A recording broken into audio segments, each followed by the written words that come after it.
WSPF-DB.com. Welcome back. You're listening to A Path to Wellness on rhinoonair.com, WSPF-DB.com.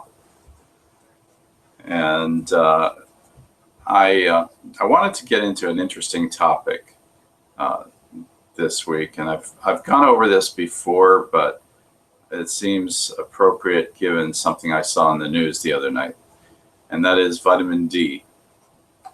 And what I saw in the news the other night was some folks, physicians, literally saying, don't test your vitamin D more than once.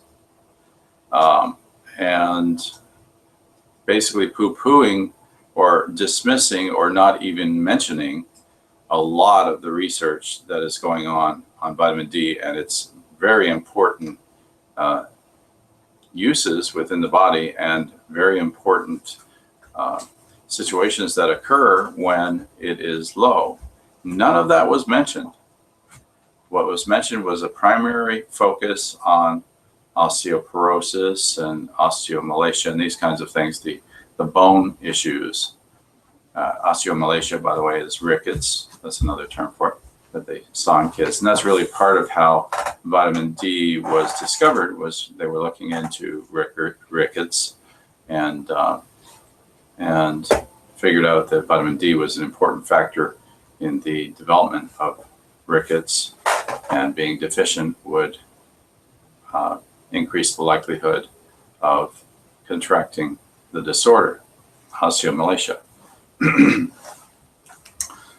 So there's so much research that has gone on since then.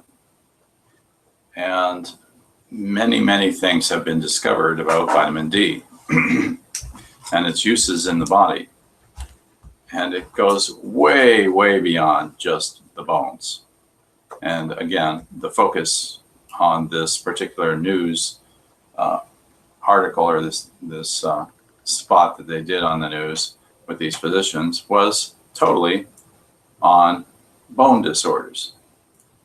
And then they said that other than that, you really don't need to be too concerned. And I just frankly could hardly believe I was hearing this, because it is just plain wrong. And these are, one of these people, she was an elderly lady who reminded me of Ruth Ginsburg, that I think just passed away recently, the Supreme Court Justice. But she was one of the people who said, actually, literally, you should only get tested once. Now, how does that make any sense? Okay, so let's think about that. So if you test your vitamin D level once and you find out you're deficient, you just take vitamin D. You never retest, right? So how do you know how much of an improvement you've seen, if any? How do you know that what you're using is effective? Okay, that's for starters. I mean, the logic there just escapes me. So they basically denied some of the common uses for vitamin D in terms of preventative medicine and functional medicine, and really just focused on bone disorders. And there's so much evidence that vitamin D is a very important, one of the most important, in fact, probably the most important vitamin in your body. And so to dismiss it like that and to suggest that it's a minor issue, essentially, which was kind of reading between the lines, but that's basically what they're saying, is really not accurate. Let's just say that. I have some other adjectives going through my mind, but we'll just leave it as not accurate. Okay, so for example, let's start with thyroid dysfunction and Hashimoto's and autoimmune disease. Okay, autoimmune disorders quite often are led to through a vitamin D deficiency. And this has to do with vitamin D's effect and influence on some of the T helper cells that are involved in your immune response. And there's a T helper cell 1 and 2, T helper 1 and 2, that are influenced by vitamin D through its influence on TH3. But anyway, that's getting maybe a little too detailed. But T helper cells are very important to your immune modulation. And when you run low in vitamin D, they get out of balance. They're not properly being stimulated or are used in your body. So when we look at autoimmune thyroid disorders, such as Hashimoto's or Graves' disease, vitamin D can be a very important factor, one, in preventing the development of those. Secondly, in helping to keep down the levels of the antibodies that develop, specifically with Hashimoto's, that's thyroid peroxidase antibodies and thyroglobulin antibodies. And with Graves, we're looking at something called thyroid stimulating immune globulin, or TSI. So there's TPO-AB, TG-AB or ATG-AB, and TSI. All of these are influenced by the presence of vitamin D. But of course, conventional medicine doesn't do a very good job with detecting Hashimoto's. It's quite often missed, it's not looked at. But this is true with thyroid disorders in general. I mean, we have 30 million approximately undiagnosed, it's estimated, undiagnosed thyroid disorders in individuals within the United States alone. So this tells us, just that fact tells us that this is not something that conventional medicine is handling appropriately. It's kind of obvious. Otherwise, we wouldn't have 30 million people who are walking around with thyroid disorders undiagnosed. So when we get to Hashimoto's, Hashimoto's is a major issue in thyroid, involved in thyroid disorders, and especially hypothyroidism.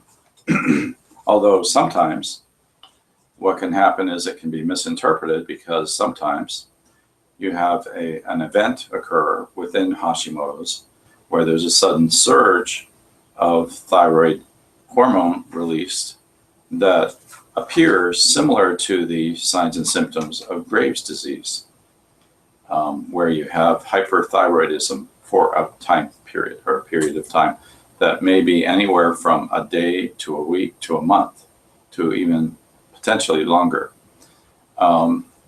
So sometimes it can be misinterpreted and look like Graves' disease, but not be Graves' disease. Sometimes it's just, well, I say just, but sometimes it's Hashimoto's.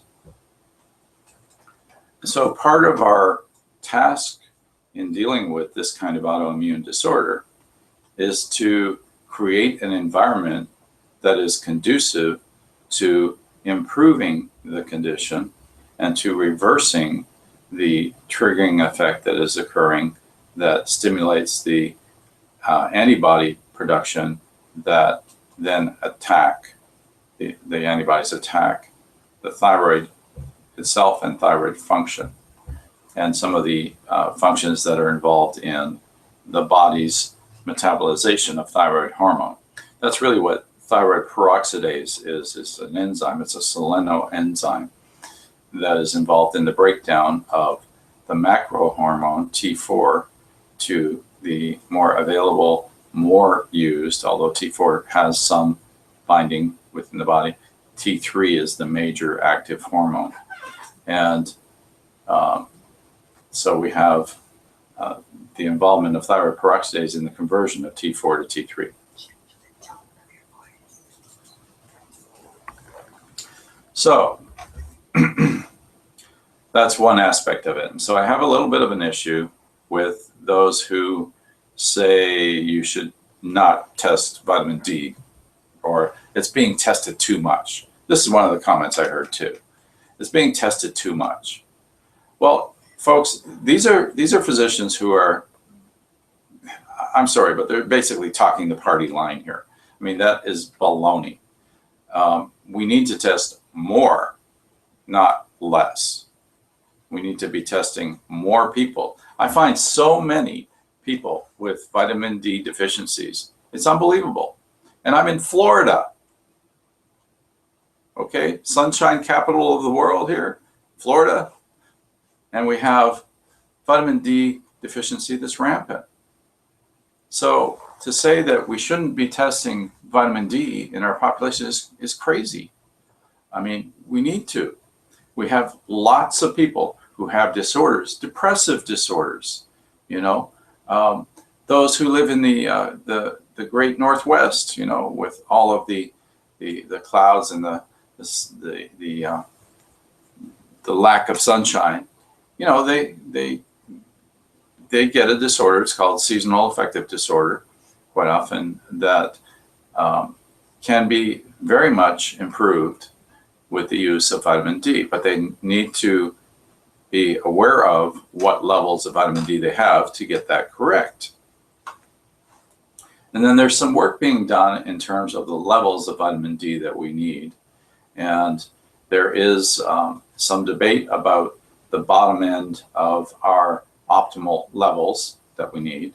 And, you know, of course, it's based on, just like all the other, you know, specifications for nutrients, it's based on a healthy individual. Okay, so you have a healthy individual needs this much, right? Let's just forget the numbers.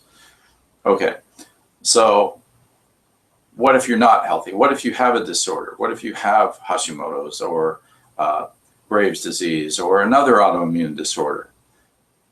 You know, vitamin D is extremely important in helping to prevent the onset as well as the expansion or the growth of those disorders. And we really need to be paying a lot more attention to vitamin D, not less. So I'm a little bit, let's just say, frustrated and appalled that this kind of thing is what I see on the NBC nightly news, because they're obviously not treating it appropriately and completely. And that's what I saw the other day. It was it aired the 3rd. They had a spot on vitamin D and how, you know, maybe we're getting too much and all this sort of thing. Baloney. Baloney. Or that we're testing too much. Baloney. We need to be doing more. We need to look at everybody's vitamin D level. And there are specific populations that have even more of a need, that there tends even more so to be an issue with vitamin D. You know, if you're darker skinned, if you are elderly, these kinds of situations, we need to really focus on this and really get that right, because it makes a big difference in your health, short-term and long-term health, and also helps to prevent the onset of lots of disorders. So it's not just about rickets and osteomalacia and osteopenia and osteoporosis. That's part of the picture, but it's really much, much more than that. So, for example, let me talk about the absorption of nutrients, let's say. So we look at the absorption of iron. That's affected by your vitamin D level. We look at the absorption of phosphorus, very important to your bones as well, affected by vitamin D. In fact, the balance of calcium to phosphorus in your bones should be a 1-to-1 ratio to be healthy. That's estimated 1-to-1 ratio to have healthy and strong bones. So it's important not just to calcium levels and osteoporosis, but also to phosphorus and osteoporosis. They are very much related. And there are other factors like magnesium, zinc levels. There are many nutrients that are affected, the absorption of which are affected by your vitamin D level. So again, there's so much more to it than just about the bones. It's an important aspect, but there's a lot more. When we look at specifically thyroid function, I mentioned thyroid function, thyroid disorders. Well, it's important to the absorption of iodine into all of your cells. Your cells depend on vitamin D for that function. And the iodine from the thyroid hormone is absorbed better when you have more vitamin D. And this is actually a very strong relationship, iodine and vitamin D. They're very much related in terms of your body's function and in terms of fighting cancer. And this was another area where they poo-pooed it. There's lots of research, but evidently somebody probably came out with a study arguing against all this, and then so they jumped on that study. And I have to wonder about motivations. I won't go too much into that, but I have to wonder because, telling people not to watch certain nutrition, not to monitor it properly, and not to take it, even in some ways they were saying that, unless you have bone issues you're trying to prevent or something like that. I think that's just wrong. And there's something underneath going on that's, makes me wonder about these individuals and what kinds of relationships they might have with some companies that might benefit from people who are deficient in vitamin D and some of the disorders that result from the deficiency. So I probably got a little deep there, and that could be argued, but I have to wonder. So, okay.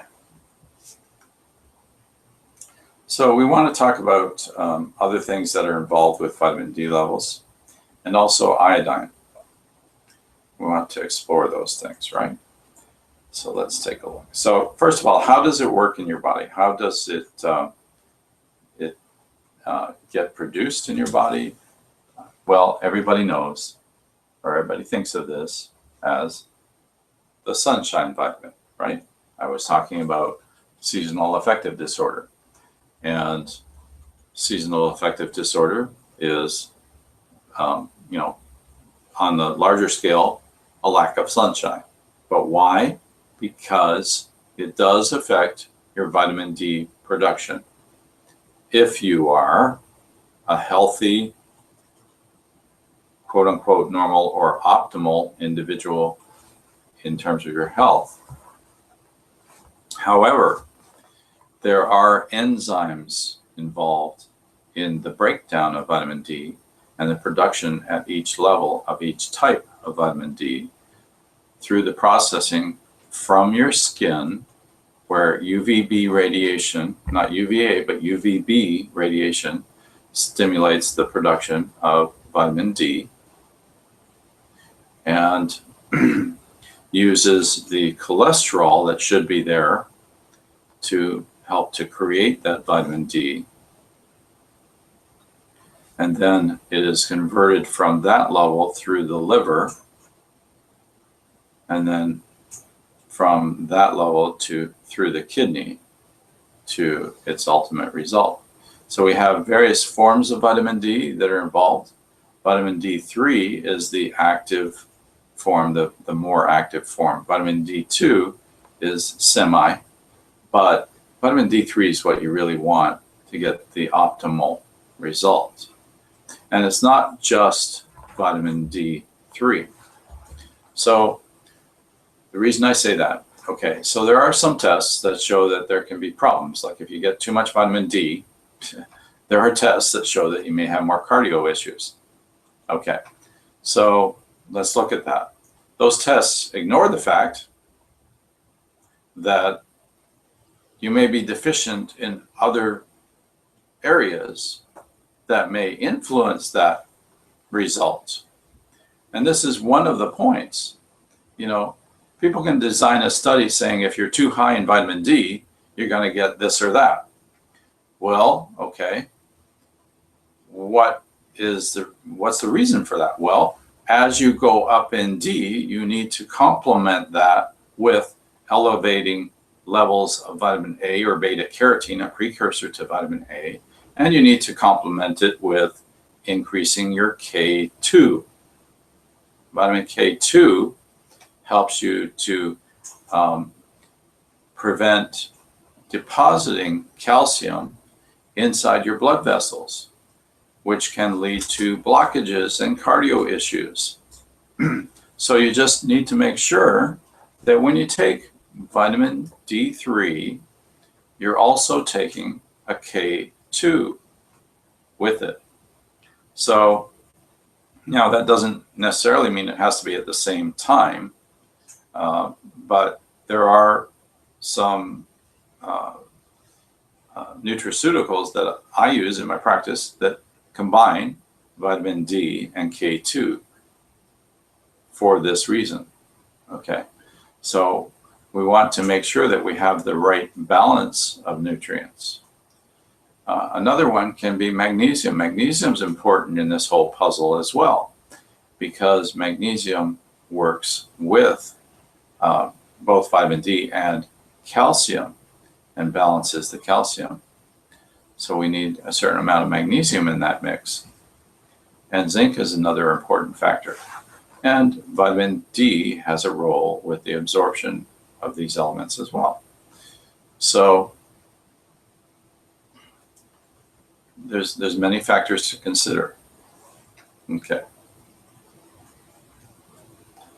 All right. So when we're producing that vitamin D in our bodies optimally, everything's working great, then yes, we may be able to get enough from the sun. However, we are vastly a population of people who are indoors. We don't spend a lot of time outdoors as a whole, some more than others. But even doing that, we are not running around with a rag around our genitals and nothing else. We have clothing covering us. So the sunshine is not being absorbed as well as it would otherwise be. So when we go back to ancient times and saying, okay, our body's developed with, the ability to absorb the sunshine and convert it to vitamin D, okay, but that's our bodies without clothing. Okay. So, and then again, that's being out there all day, every day. That's spending time out foraging in the forest and looking for food and this kind of thing. This is not our lives. We forage in the grocery store. We don't spend our times in the woods and out in the sun. Okay. And then on top of that, we add sunscreen, which blocks a lot of that result. So it really helps to prevent the creation of vitamin D. So this is a real catch-22. You use sunscreen to prevent cancer, is the theory anyway, and you prevent it by preventing the harmful effects of ultraviolet radiation, which are more so associated with UVA radiation, not with UVB radiation. And so we need a block that is focused on or specifically filtering out UVA, but we want that UVB, so it needs to not be blocking UVB. And this is one of the issues I've seen out there with sunscreens. Then, so we have issues influencing our creation of vitamin D. Also, we have this extreme focus ever since the original studies on cholesterol, and the studies, the results of which said, oh, if your cholesterol is elevated, you're going to tend more to have a heart attack. The same studies showed that if your cholesterol is too low, you're going to tend more to have a heart attack. We don't hear about that. We hear about, oh, too much cholesterol is a problem. But what about too little? Yes, it is a problem. So there may be an optimal range there. Okay. And we want to try and focus on bringing in the middle there to a certain extent. But cholesterol in and of itself isn't even the issue. This is part of the problem I have with this. Cholesterol is a symptom or a sign of an underlying disorder. When your cholesterol is elevated, it can be because your vessels inside your vessel walls are decaying in a way that's not too healthy. And your body is attempting to repair the damage to those blood vessels. And that's really the role of LDL cholesterol, is to go out and it's kind of a Band-Aid. It's going in and repairing the damage inside your vessel walls. And this is why it builds up. You get a buildup of plaque, as it's called. And then we have the possibility of too little cholesterol. I veered. The cholesterol issue can be from many issues. Okay, so one of those is the vessels. Okay. Another is thyroid dysfunction, actually. It can be related to a low metabolism. A low metabolism means you don't metabolize properly. When you don't metabolize properly, things build up in the wrong way, things are not working quite right. And what happens is, with the cholesterol, for example, you're not metabolizing well the antioxidants, you're not really using that activity to help to repair your body and to keep your vessel walls healthy and this kind of thing. Your body is not able to assimilate all of the nutrition that may be available when you're metabolizing poorly. And so you get this buildup, you get a damage effect really back to the vessels. You get damage, and then you get a buildup of cholesterol. So, and it also relates to other things like your detoxing, your own your bowel movements can become poor. You can become more constipated. Many of these things can happen. But back to cholesterol, the damage leads to elevated cholesterol. So we have thyroid disorders. We can have genetic issues with vessel walls and accretion of your veins. There can be damage that's accumulated over time because of basically abusive practices. Like if you eat McDonald's every day, like Morgan Spurlock, you're going to die real quick. So, these kinds of things are involved in the development of cholesterol. And another one, this is huge. U.S. sugar is not going to like me saying this, but sugar is a big problem. Big problem. Sugar, carbohydrates, grain carbohydrates particularly, and sugars, refined sugars, cause a lot of damage because, one, they make your body more acidic. They make your body more inflamed. And this inflammatory process leads to damage inside your cardiovascular system. And then you develop more LDL to try and repair the damage, so your cholesterol goes up. So all of these issues can be parts of the situation with elevated cholesterol. However, elevated cholesterol is not the issue. Elevated cholesterol is not the disease. Elevated cholesterol is not the cause. it's the symptom. And see, as is typical with conventional medicine, the focus is on addressing the symptoms and not the cause. And so by addressing the symptoms, drugs are used that bring down the cholesterol. And they do this through routes that much of the time affect liver function. So they subdue or suppress liver function, meaning your liver is not operating optimally, makes it more poorly functioning. You become weaker, more fatigued, very commonly. This may lead to disorders such as rhabdomyolysis. You may have muscle pain. You may have a lot of issues result from this depression of liver function in order to reduce cholesterol. And quite often people are just genetically predisposed to elevated cholesterol, and it's normal for them. So the focus on the numbers, it can be more of a problem in that it can lead to more health problems. And by focusing so much, like one of the standards when they're really focusing on the cardio is bringing down the total cholesterol below 100.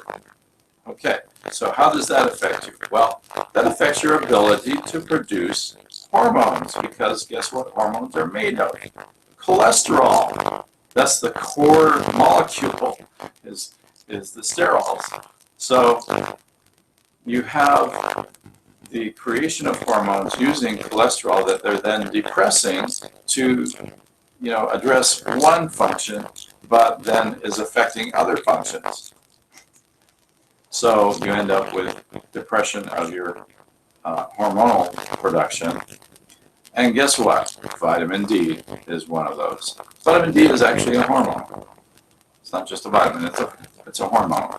And it is created through the production or through the conversion from cholesterol through your body, stimulated by the exposure to the sun. That's one way that you do it in your body. So there's so many issues here related to vitamin D levels and how that affects your vitamin D level, affects your body and your body's function, and how important it is to being optimal, having your body functioning optimally and being healthy.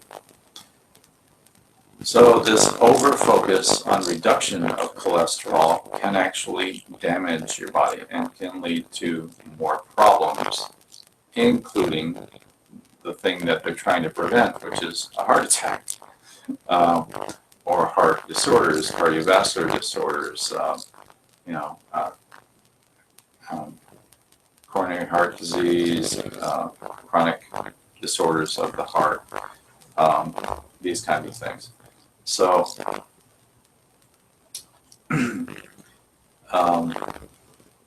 we really need to be aiming more at optimal, and this is part of how I approach things, is try to determine an optimal range for each of these areas, each of the things that we're focused on, and try to bring people into the optimal range, not just minimally managing the minimum level that they should be at based on the test parameters.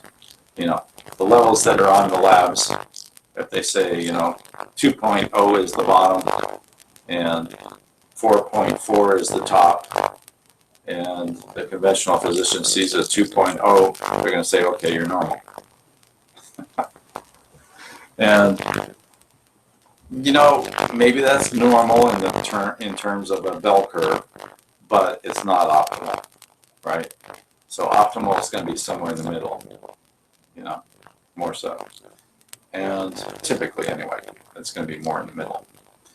And this is more, I believe, the way to approach these things is to look for optimal function. And this is the case for vitamin D as well. We don't want to just be hitting the minimum. And there are many disorders that can be exacerbated by low vitamin D. And as I was mentioning, some of those, Hashimoto's, Graves' disease, but autoimmune disorders in general can be very importantly affected by the level of vitamin D. So we want to make sure that we're at a reasonable level. We want to test more than once, unlike what's said on NBC. You know, testing once makes no sense. You want to test once, make the adjustment, assuming you're deficient at all, and then test again to see how you're doing. And you look at that to get to the right level. And then once you're at an optimal level, you try to maintain that level. So you may want to test again. So there may be additional testing required to get you to that level or to a reasonable level, and then follow up with a maintenance dose to keep you at that level, and then testing to make sure that you're maintaining that level. And that can be tested regularly. I think every 6 months is a reasonable time. Every 6 months for a vitamin D test, if not once a year, somewhere in there, is reasonable. And by the way, there are many other things kind of similar in a sense, like the effects of vitamin D. Vitamin D also affects your glucose metabolism. So it can be important for diabetics. It can be important in managing the thyroid and thyroid function, especially if you have an autoimmune disorder. And many people who have a thyroid issue do have an autoimmune disorder as well that relates to that, and that may actually be the cause of their thyroid issues. So, and these things are interrelated with diabetes. And then we can go to many, many other disorders. For example, autism spectrum disorders.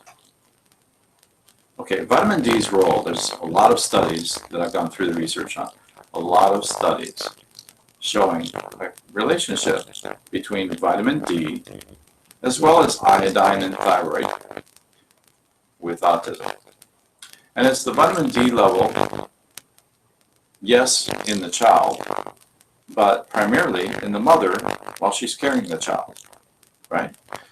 If she's at a low vitamin D level, a low thyroid level, low iodine level, all of these things affect development and IQ. Okay, and we can get more specific, a little detailed and technical, but there's some fibers in your cerebellum, which is kind of the hindbrain, that help with a lot of these functions and that develop through that development process in the uterus. And you know, they're influenced by the levels of vitamin D, iodine, and thyroid hormone in general. And Purkinje fibers, which is what I'm referring to in the cerebellum, can develop in an aberrant way. So you don't get proper development, and then that affects the vestibular system, which is adjacent to the cerebellum, in front of the cerebellum, and it's around the ear area. You get inappropriate development of the vestibular system, and then you get problems with proprioception, which is one of the things that relates to autism, proprioception. Proprioception meaning your body's sense of where you are physically in space. So if you can walk upstairs and not look down at the steps as you walk on them, that's proprioception. You don't have to see, you can kind of detect where you are in space as you walk. And it's the same idea. Autistic kids tend to have spatial issues, and that can relate to their proprioception. And so many other things, but the development properly in the brain, in the areas of the vestibular system and the cerebellum, and that goes into balance, hearing, and vision as well. All of these things can be affected. For example, here's another example. dyslexia. That's a learning disorder or learning disability that is created through very similar processes. It can be related to vitamin D deficiency, iodine deficiency, thyroid disorders. Again, so all of these things make it quite important. In fact, we have so many of these topics I've been talking about are virtually epidemic. Autism is growing like crazy in our population. Diabetes is growing like crazy. That is, an epidemic as far as I'm concerned in our population. And thyroid disorders are crazy. There's so many of them, so many issues going on with thyroid, and so many undetected, which is to me really ludicrous. But all of these things are going on, and all of them are affected by your vitamin D level, as well as other factors. And other factors that work with the vitamin D, as well as other factors that are somewhat independent of the vitamin D. But thyroid function, iodine, and the correlation with vitamin D is very strong. And all of that works together to properly develop an individual as they are growing inside their mother's womb. Okay, so we take that situation, then we have the influence on all of the nutrients that we absorb, so many of them anyway, not all of them, but many of the nutrients, such as zinc and iron and so on that I've mentioned earlier, are influenced by your vitamin D level, and the absorption of those nutrients is crucial. Like, for example, I was mentioning the issue of Hashimoto's and the thyroid peroxidase antibodies, which basically are attacking the process of breakdown of thyroid hormone in your body. And the enzyme is created partly with the use of selenium in your body. So you need to have the selenium there present at a sufficient level to create the enzyme.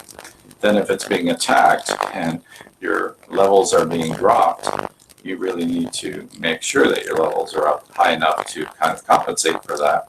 And this is an ongoing process because with these disorders, Hashimoto's and so on, they tend to affect function over time, and the function of your thyroid changes over time as a result of that continuous attack, or not a continuous, but intermittent attack that goes on over time.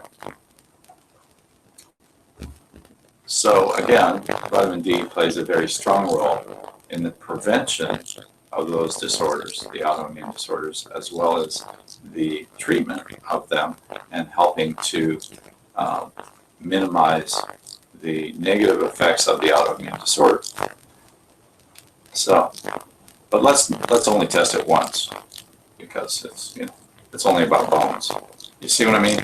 It's just, it drives me nuts that people say this. And I mean, I'm talking physicians saying this stuff. But the truth is, frankly, most physicians, if not all, but virtually most physicians anyway, most, not all, but most physicians, most conventionally trained, primarily MDs, but also some DOs, don't get the nutrition training that would help them do this in a way that focuses on the underlying cause rather than just the symptoms, because the focus is in conventional medicine on pharmaceuticals. So they spend their time focusing on understanding pharmaceuticals and the interactions and chemical nature of refined chemicals and how they affect your body and how they go through the pharmacokinetics and pharmacodynamics and the breakdown that we're talking about within the body through the liver, the kidneys, and so on, and all of the effects that happen there, and their effects, not side effects. That's the focus in conventional medicine instead of the root cause. Do you think that happens because, and I think it, based on what you're saying right now, is a really good understanding for me at least, and a good differentiator of when I think holistic healing versus, traditional Western medicine, or, and it's because the medicines, School of Medicine, the way it's designed and based on how we learn, it's more for the right now, the immediate. Yeah. How can we solve this now, Right. quick as possible, versus the holistic, which it says it right in itself, is a more of a time-consuming approach. It takes a little while, to be able to get these things going. And you see, and the reason why it comes to mind is because this is how we're living this day and age. Yeah, it's quick fix. Correct. Right. And everybody, and it has to do, in everything we do, in work, with our family, with everything, everybody wants that quick fix. Right. That's where, and things like what you're just talking about, I just saw somebody on Facebook put that she has lost 20-something pounds. She cut back on the sugars and the whites and just on her food. By doing that, her cholesterol levels and her sugar levels have gone down, so. Yeah, And that's what I'm talking about. That's targeting the root cause, the underlying causes. Yeah, and it really goes back to, like you're saying, it's the focus on acute medicine. It's the focus on emergency training, on emergency situations. That's a justification. I mean, that it works well in the emergency environment. Conventional medicine is very well tuned to emergency situations. It's just not so great with chronic disorders. And so really, I think we need to be merging all this. We need to be working together better. And, a lot of what I'm saying here is it sounds like an attack because of what I'm talking about, but really that's not my purpose. My purpose is to say there's more that can be done and we need to be doing things in a certain way. But when I hear people, conventionally trained MDs primarily, saying, we should only test vitamin D once. We're way over testing vitamin D, and all this. And minimizing the effects and just focusing on osteoporosis and this kind of thing. It's asinine because there's so much. The body of research is huge on vitamin D now. And for them to be saying that, and it just shocks me that they're saying that at this point in time, after all this research has shown how valuable vitamin D is and how important it is for us to stay on top of it and, to be healthy, to be optimally healthy, to be well. And yeah, it goes back to, again, lack of nutrition training and basically a focus on emergency medicine and not understanding the chronic disorders, the importance of some of these things for chronic issues.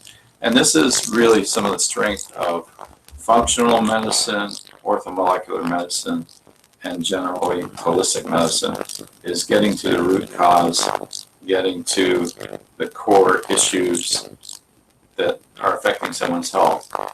And vitamin D can be a huge part in that. It just affects so many different things within your body. And, they also kind of poo-pooed the whole idea of treating cancer with vitamin D. Vitamin D is an important factor in the treatment of cancer. It absolutely is. And it has a relationship, not only vitamin D with hormone levels and immunity and all of these things, which it does. It's a very strong part of your immune system, again, because of its effect on the T helper cells and the proper balancing and the proper presentation of T helper cells as they're needed to improve your immune response.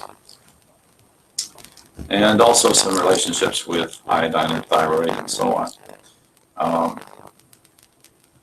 But, I think to answer part of the question that Anne-Marie posed here, also, it goes back in history to the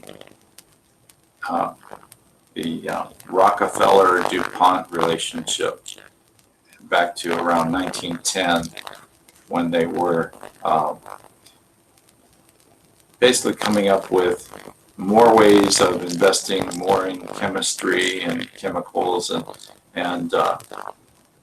increasing their investments, increasing their profits and all this kind of thing, and promoting the use of chemicals, pharmaceuticals, in refined chemicals, in the use of those in medicine.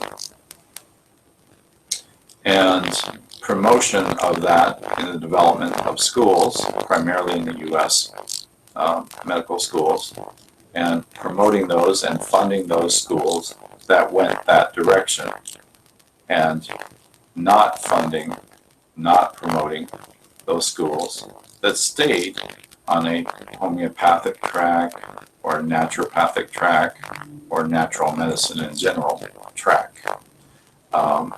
So that those kinds of schools, for a while there, were being not only ignored, but pushed out of the country. So a lot of schools went to Mexico. A lot of practitioners went to Mexico and other places to practice. Because not only was there an effort by Rockefeller and DuPont, but during the same time frame, like after that, the 1910 through the 1930s, 40s, somewhere in there, there was a huge movement to literally push out all of the natural medicine. The people in the AMA were literally fighting battles with people who were in other forms of medicine. Natural medicine, chiropractic was another example. You know, there was a huge conspiracy, a literal conspiracy against chiropractic in this country. And there were lawsuits, huge lawsuits, that went on because of this activity by the AMA. So the AMA was not promoting the health of Americans. It wasn't pushing for things that would absolutely benefit people's health. It was more pushing for its own interests and the expansion of chemical pharmaceutical medicine. And, you know, the people that were part of that affiliation. So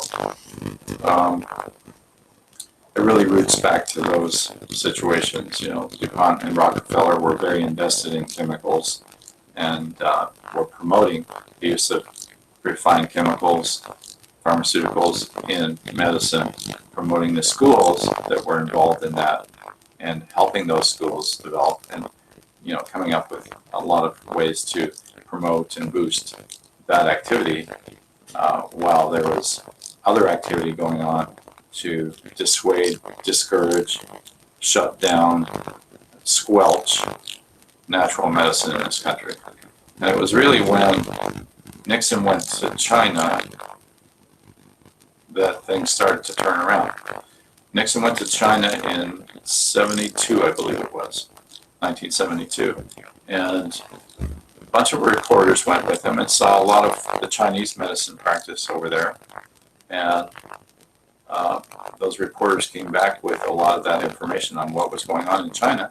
And then activity started here. Primarily, I think it really started in California and started to spread throughout the country. California has always been a very holistically minded and focused area of the country, state in the country, and it did expand from there. I mean, Colorado, Boulder, Colorado is a nice little mecca for natural medicine, holistic medicine. There are some all over the country now, and actually St. Petersburg is becoming one as well. So, which is kind of nice to see. I've been involved here for about a decade in that development myself, and it's just coming a long way. So, you know, there's just a lot of factors involved there, but it really was kind of a conspiracy scenario that led to a lot of this development, primarily focused on acute emergency medicine, using drugs to treat people, but then taking those drugs and transplanting a lot of those drugs into the treatment of chronic disorders. And so drugs inherently are poisons. They're toxic to your body. Your body has to break them down in such a way that there's damage that's created in the process often affecting your liver, your kidneys, your stomach, your intestinal tract, these kinds of things. And then they have this marketing term, side effects, to label the actual direct effects of the drugs. So, you know, but that's been the focus, is the use of emergency medicine, especially in this country, in the United States, to treat chronic disorders. The problem is you have this poisonous, toxic substance that you are now having an individual continue to take long-term that has these effects on the body. And so it may be addressing the targeted issues, the targeted symptoms may get better, but so many other things happen. It's, you know, you want to call it collateral damage or whatever. It's damage that's caused as a result of doing what's been prescribed. And this is called iatrogenic. It's an iatrogenic development. Iatrogenic causes mean basically they're caused by what you're taking, you know, or they're caused by the treatment. And there are over, you know, way back in the 90s, it's way back now, I guess, but back in the 90s, there was an estimate, anyway, that it was over 100,000 deaths a year in the United States that were caused by taking prescriptions as prescribed. People died. Now it's upwards of, I believe it's upwards of 300,000 a year individuals who die from taking the medicine, the prescription drugs, as prescribed. And, you know, and some of these are not just prescription drugs as well. We have over-the-counter. You know, when we look at NSAIDs, there are thousands of people dying every year from the use of NSAIDs, overuse of NSAIDs to a certain extent. But the use of NSAIDs long-term does a lot of damage internally. And I've had situations. I had a patient one time come to me who was, he was in pain, he was an athlete, and he had hurt himself to a certain extent, and he was popping these things literally for a year, several times a day, hundreds and hundreds and probably even thousands of milligrams of NSAIDs on a daily basis for a year. And he came to me literally coughing up blood, you know, looking for some help. And I did help him. And, we found other ways to help his inflammation without damaging his insides. And there are a lot of those options, a lot of those alternatives, and they work extremely well. So the fact that, you know, conventional medical people, for the most part, want to ignore that, those options are there, is really a disservice, because they actually help your body. There are some of them that are anti-aging, that are very helpful to your overall health and well-being, and at the same time bring down inflammation and reduce pain. So anyway, that was a bit of a segue, but a response to the question about where this all came from and why things are the way they are. So anyway, as you can see, I'm very much focused, and I believe that we need to be testing vitamin D, despite what you may have heard on television recently. We need to be testing vitamin D in everyone. And you know, if somebody's in an optimal range on vitamin D, sure, maybe test once there, or you know, once a year, maybe once every few years. But for most, it seems, we need to test more often, and we need to find ways of addressing these deficiencies that there's this huge tendency to have throughout our population, and it's contributing to many of the disorders that are becoming epidemic in our society, as I've summarized pretty much for today. So thanks for listening. You've been listening to A Path to Wellness on rhinoonair.com, WSPF WSPF-DB.com. I don't think I mentioned who I was about it anyway, and now I'll mention it's Dr. Christoper Jackson, PhD, DOM, Florida, and my practice is a path to wellness. You can look us up on the web, aptw.net, short for A Path to Wellness. And if you want to, you can give us a call at 727-329-9637. Thanks for listening.